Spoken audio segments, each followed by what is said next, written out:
Okay guys, nandito na po sila Sir Egay, mga task force po natin na dito sa District 1. Sinasabi po natin dito nasa Sir Egay. Tirin na po tayo dito. Sir, good morning po. Sir Egay. So ayan na po, niliring na po lahat ng mga basura nandito dito dahil sila po yung dito na damputin yung mga lahat ng basura, lahat ng mga truck na basura dito, no? Kaya ayan po yung truck ng GPS po, no?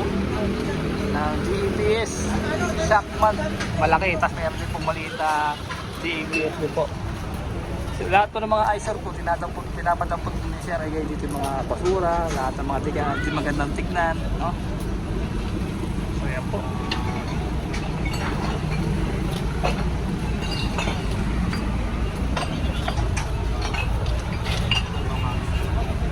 Ito yung ginawa sa sa Hila. Ito yung mga yung tulad nyo na to. Sampay. Sampay, natampot na rin. Ayan, okay. Ginawa niya ng cabinet yung yung may hilay. Karga na yan! Action talaga kagad si Sir Egay. Talagang mas meron tayong bit-bit si Sir Egay na na bulldozer. Talagang sapagat sa truck agad talaga. Pag si Sir Egay talagang maksyon. Matik yan, malinis lahat. Walang sasayagin na na oras. So yan po, bulldozer. Ang laki niyan, kasya. Pag sinapin mo lahat dyan, rekta na sa may rekta na sa may taas ng ang truck yan.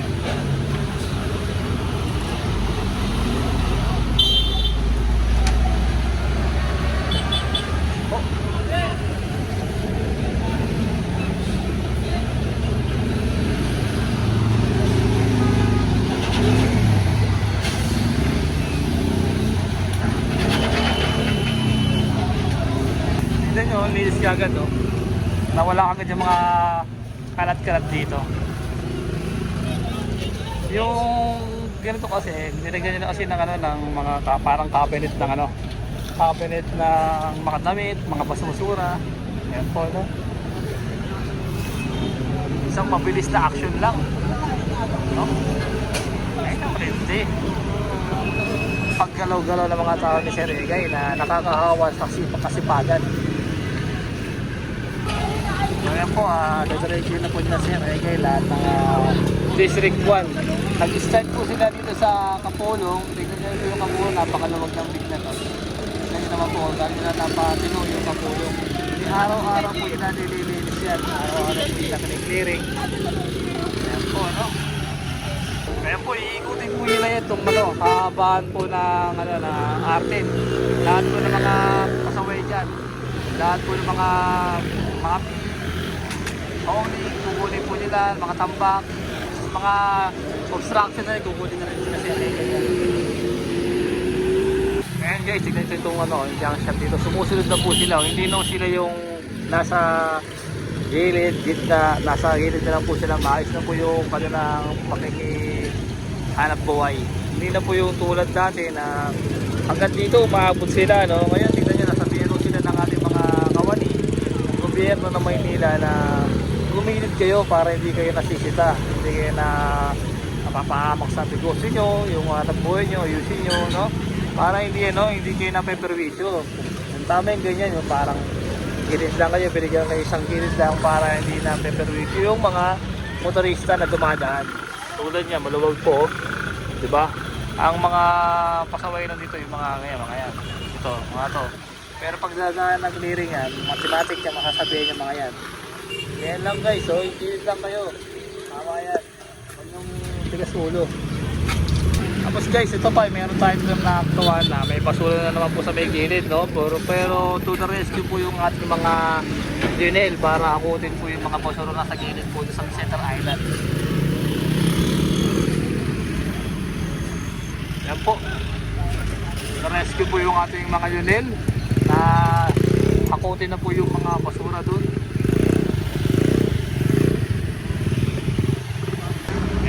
Inaayos na po nila yung mga gilid-gilid lang nila, hindi sila nakakakit. naman po tayo sa may Arten ulit. Dinaanan po natin doon yung Arten, no? Yung mga nag-junk shop doon. Ayun, nakita nyo naman po na maayos. Nasa gilid na po sila. Hindi na po sila yung parang nasa gitna na sila nagkakalakal, nagpapalit-palit ng mga ano, ng mga gulasin, inaayos na nila, no? Tapos pag bibenta, alis kagad, hindi na tumatambay na matagal. So, dito meron po tayo itong dalawang Lionel na naghahapon po ng basura dahil tampak po yung basura dito sa may gilid po ng Center Island kasi may nagtatapon po dito sa gabi. Dapat po yata talaga makakuhan to at mapagsabihan yung mga nagtatapon na basura dito. Ayun o, dami o. Monday po ngayon, no? June 15, 2026. Time check po natin ay alas 7:42 na ng umaga. Kaya dapat ganyan, nagtatapon ng tamang basura yun sa kalsada. Oh. Bye, good job tayo. Nagtatapon po kayo sa tamang basurahan. Hindi ko yung nagtatapon sa kalsada. Ayan po, yung ating Lionel, no? Hinahakot yung mga basura dito. Dalawa yan, dalawang Lionel po yan na nandito dito para hakutin yung basura. Marami. Kaya sinasabihin po ni Sir, yung mga nagmumulahin ko na huwag magtatapon ng basura. Buti na lamang, yung Center Island dito hindi tinatapunan ng mga scavenger, no? Kahit na paano, na-maintain po ito ng kalinisan. Ito lang naman ang problema, yung kanto dito. Ito. Yung problema dito, laging may nagtatapon ng basura dito. Ulan yan, mga may nag-iwan ng tao. Pag dito inagapan, masasanay yung mga nagtatapon ng basura. Kaya buti na lamang, nandito yung ating mga environmental na pag may nagtapon talaga, ticket sila kay Paring Joe. Magkakaroon sila ng violation. Ito naman yung ating mga masisipag na Lionel. Pilit nating nililinis ang itong Arten. Sana naman po, no? Huwag na po kayo magtatapon ng basura dito sa kalsada. Dahil binababoy nyo po yung Maynila. Pilit po nating inilinis, ayos para mapapaganda. Pero sana yung mga nagtatapon, no? Yung mga bumibili ng basura sa kalsada, bye-bye. Tingilan nyo na yan, guys. Hintayin nyo na naman din yung Lionel. Marami naman truck ng Lionel eh. Nagtatrabaho. Tulad dati na talagang matagal dumating ang truck ng araw. Ngayon, tignan nyo naman, napakadami ng Lionel na naglilinis kayo dito sa Maynila. Tulad dyan, si tatay, nangangalakal niya. Magbebenta na yan sa karton-karton. Lumalaban ng patas. No? Pag tayo siya ibenta, uwi na. Huwag na makulit. No? Ganun lang. Bebenta na niya yan. Yun yung kapulong. Yun yung kapulong. Malinis na guys. Oh. Wala nang basura. Andyan po yung PDO, DEPS sweeper, DPWA, tapos environmental police. Natapon ka? Natapon. Ayan, natapon. Tulad yan. Hindi mapait. Hinihintay yung pagdating ng truck, may nakatabay dito, hindi lang yung masaway na magtatapon sa may Center Island, tatapon sa may gilid, pag nakita ka pang magtatapon, matik yan, patitikita ka ng environmental, diba?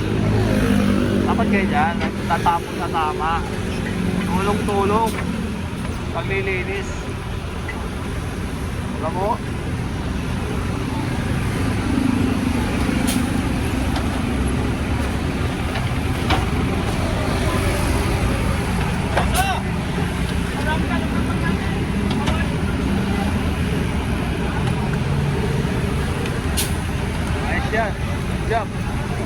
Di yung nakaraan, nakahuli tayo ng no? Nakahuli tayo nagtatapon doon sa may Center Island, kaya yung karton niya, kinumpiskate ng ating environmental police sa Sir Joe at Sir Amber. Kaya nila po sa GPS, doon po sinabihan siya ng barangay, bawal nga talaga magtapon doon. Dahil yung barangay, kawawa naman, sila yung mapapagalitan. Ito yung Arten, ha. Maluwag. Linis. Tapon lang sa tama. Huwag sa mali.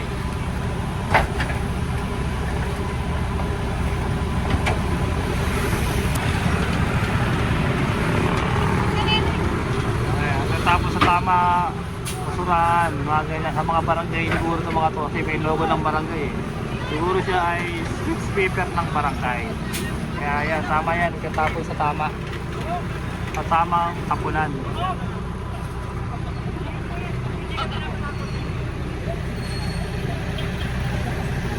Medyo maganda yung panahon ngayon, no? Hindi masakit sa balat dahil walang araw na lumabas.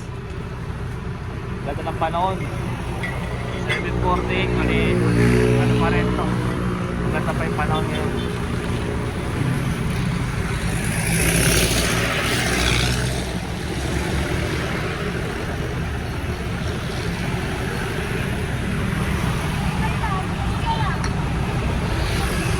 So yan guys, tignan nyo yung tumpok kanina na napakarami oh.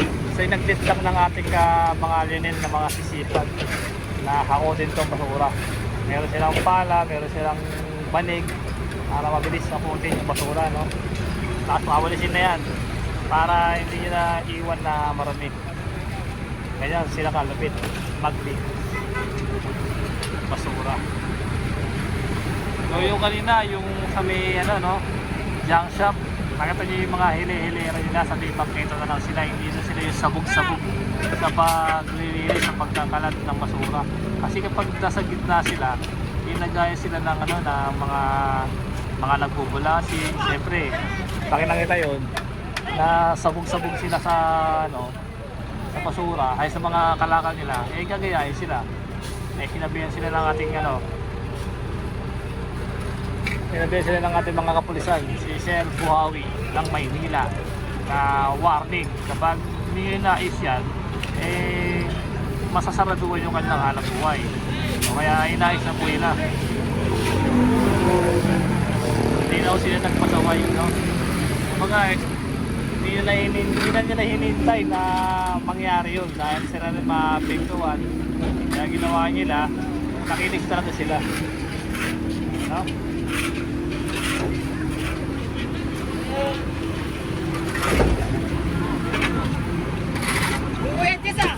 Malinis na po. Ano po? Wala sila iniiwang kanan. Tapos mga DBS naman, yung mga nanunod dito ng ano, mga basura sa taas ng ano. Kasi hindi pwede sa yun eh. Sa truck na yun masisira. Kasi kaway-kaway po yun. Yung debris. Mga debris po kasi yan. Bawal po sa loob ng ano yan. Ng yun. Masisira kasi bakit na. Ngayon, parating na po yung mga natin. Parating na po yung i-best natin na task force. Tukoy naman po dito sa may taas. Okay?